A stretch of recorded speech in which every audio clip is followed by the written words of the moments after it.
Noi non siamo un esubero, siamo un investimento. Sciopero, sciopero, sciopero, sciopero. Lavoratori della Auchan in sciopero oggi contro i tagli che la multinazionale francese dei supermercati vuole fare. Tagli in tutte le sedi italiane, anche in quella di Padova, dove sono stati chiesti 36 licenziamenti su 213 dipendenti. Sciopero perché noi siamo persone e non vogliamo perdere la nostra dignità.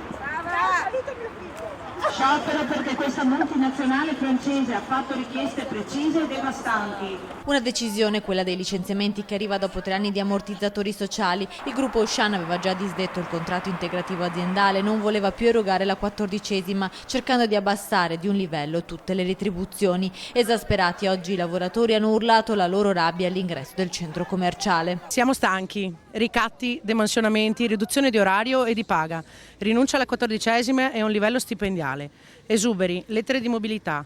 Ecco come Auchan fa pagare ai propri lavoratori una crisi di cui non siamo responsabili. Provate ad andare dentro a chiedere se il direttore, capo reparto, capo settore hanno fatto un giorno di solidarietà, non hanno mai fatto niente. Alla manifestazione hanno aderito in modo massiccio cassiere, commesse e magazzinieri. Il supermercato è stato aperto con solo 5 casse funzionanti su 18, con i lavoratori anche i sindacati. È una logica decisa a tavolino di tagliare il costo del lavoro, di licenziare le persone per abbassare i costi. Fino a poco tempo fa, dopo la solidarietà, si potevano evitare, perciò è stato deciso volutamente il licenziamento. Non siamo solo in 36 ad essere fuori, ma è l'unitarietà dell'Auchan che dovrebbe stare fuori per salvaguardare tutti i posti di lavoro, perché oggi tocca ai 36, domani non sappiamo.